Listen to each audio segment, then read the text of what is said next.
Hi Instagram, good afternoon. So today is the day we finally talk about unemployment and what your benefits might look like and whether you're eligible and what are the requirements for you being eligible, so on and so forth. And so I wanted to re-emphasize before I start this whole thing that your eligibility, how much you will earn and what you will receive is all dependent on your state, okay?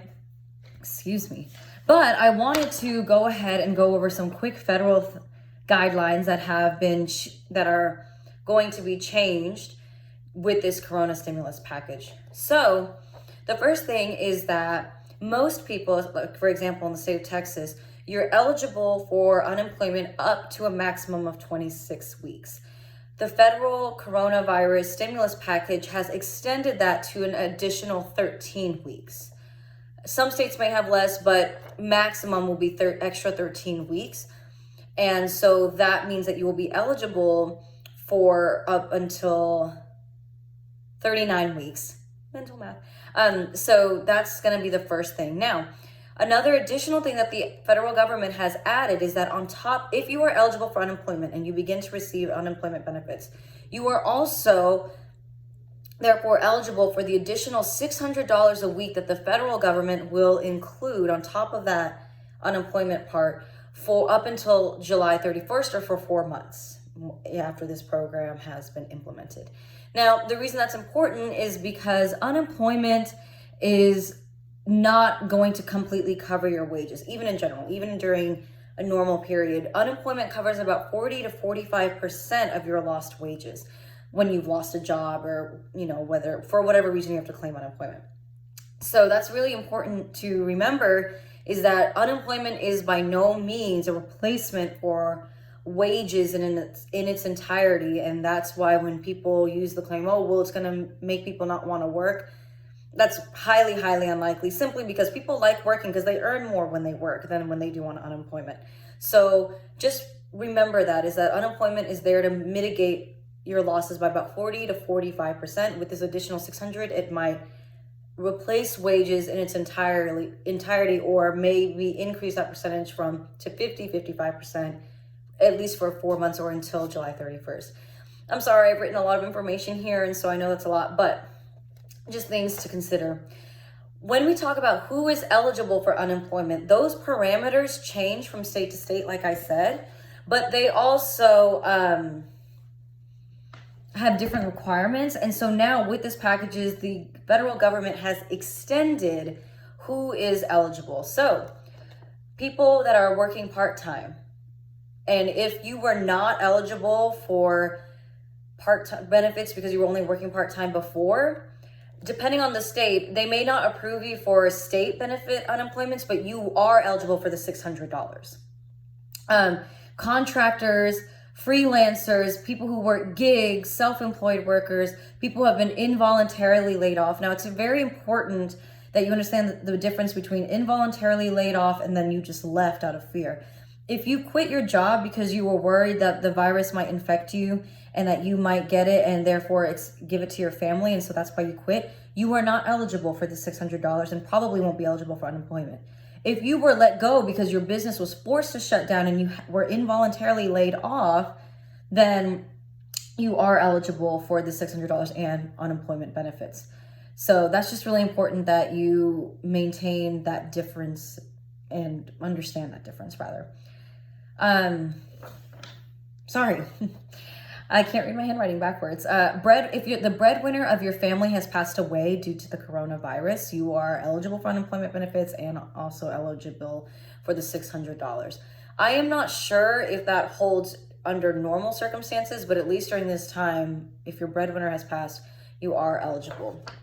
Okay. If you got a new job, as in you were starting a new job and then all of a sudden you couldn't go to work because of the coronavirus and your business has been shut down, you are eligible. If you are a new entrant in the job market, and the reason the difference between new job and new entrant is important is because new entrants tend to not have the base period information that is required for the state to determine how much benefit you are eligible for.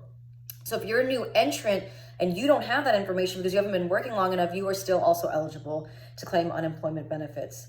Self-quarantined individuals who cannot go to work because they've been medically advised to not go to work are eligible, and people who rely on daycare or any type of facility to watch over elderly members in their family or their kids, and they can't go to work anymore because the daycare is shut down, they are also eligible for unemployment.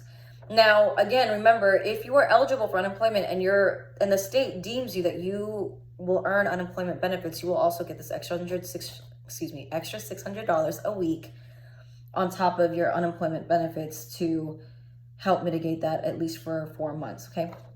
So those are just the federal things that have come out of this package in regards to unemployment. Okay, this is not going to hold. So now I'm going to give an example, and I'm going to use Texas because I am from Texas, and I am currently myself on unemployment. I've been on unemployment since January of 2020, and I just wanted to walk you guys through how it works in Texas, and that way you can have an idea of how it might work in your particular state if you're not from Texas.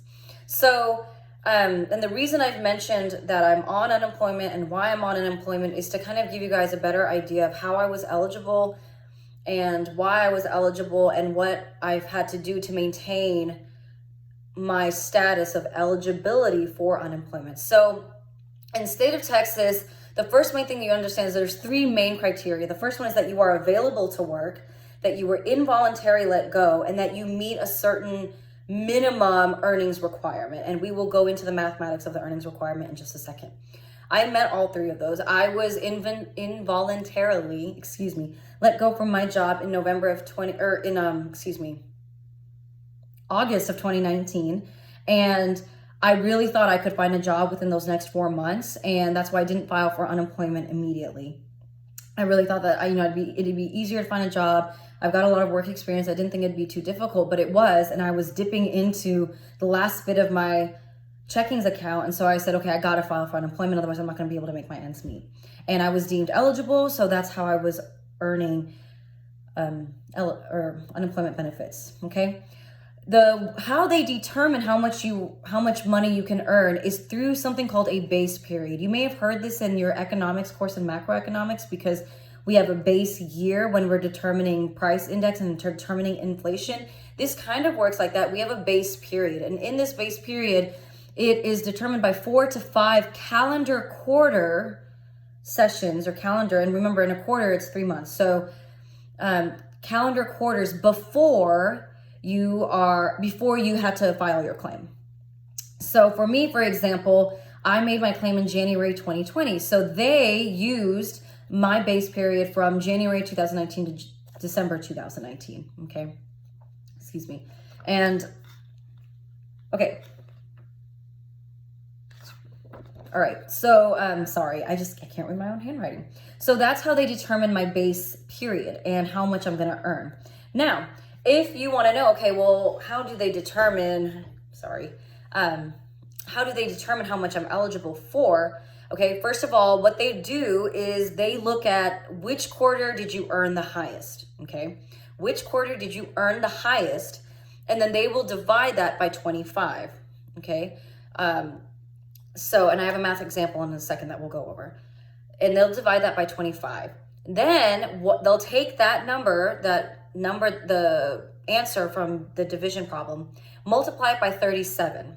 And if your total earnings is 37 times more than the number that you just got from multiplying it by 37, then you will be eligible for benefits, and that will help determine how much you are eligible for. So without further ado, here is our math problem. So we've got John Doe, and say that John Doe worked 3 out of the 4 calendar quarters before his claim, okay? So in quarter 1 was his maximum earning, and he got the highest, or any quarter, doesn't matter, but his highest earnings quarter was $5,000. And then the other 2 quarters, he earned $2,000, okay? So again, he worked 3 out of the 4 calendar quarters. His highest one was $5,000, and the other 2, he earned $2,000, okay? That means that is a total of $9,000 in earnings in those quarters. So then what you do is you take the highest paid quarter, which is $5,000, divide that by 25, that's 200. And then 200 times 37 is 7,400. $7,400 is less than $9,000. Therefore, they'll determine that he is eligible for benefits. And the maximum weekly benefit you can earn in Texas is $554. Yes, $454. $454, not $500, $454. That's the maximum weekly amount that you can earn. Okay, so that's how the process goes.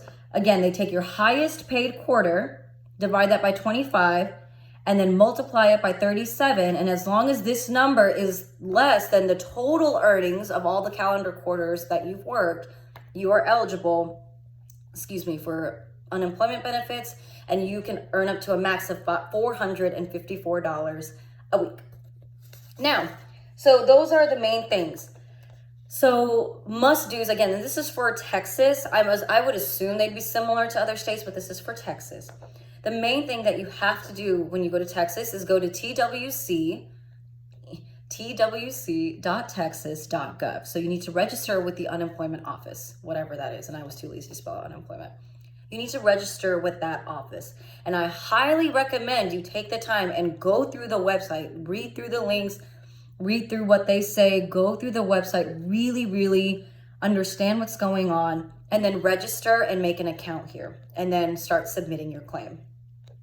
You, again, must be able to work. You must be able to work.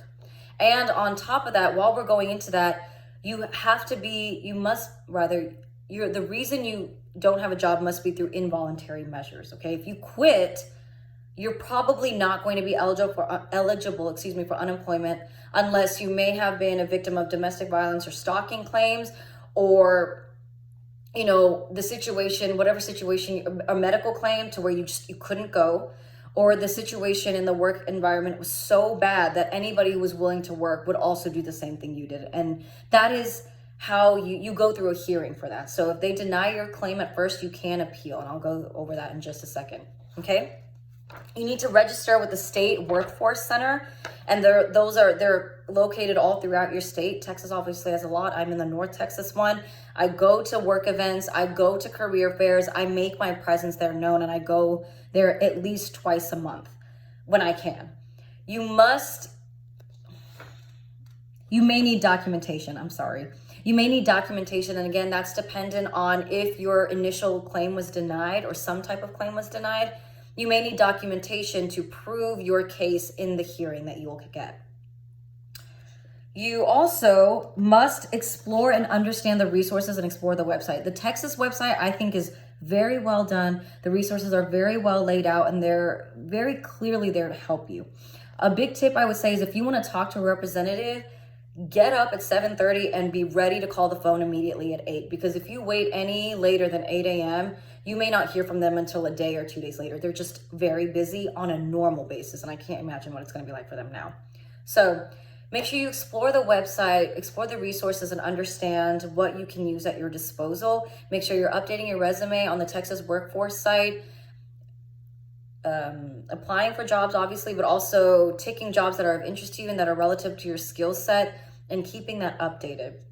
You must maintain a minimum number of contacts. For Texas, it's 5. You must maintain that minimum number of contacts. And they do periodically, follow up with what are you doing, so on and so forth.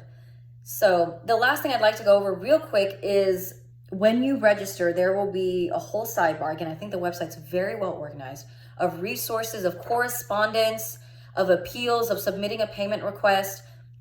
You must submit your payment request on time. If you do not do that, your payment will be delayed, period. And if you need to appeal for a hearing, it's very well laid out. Just click the side button that says appeal for hearing, and you'll probably need this if you've been denied. Submit your documentation. Do not miss your hearing. They will mail you a packet in the mail that will tell you when your hearing date is, who's your officer, so on and so forth, the requirements. Do not miss your hearing date. I know that seems self-explanatory, but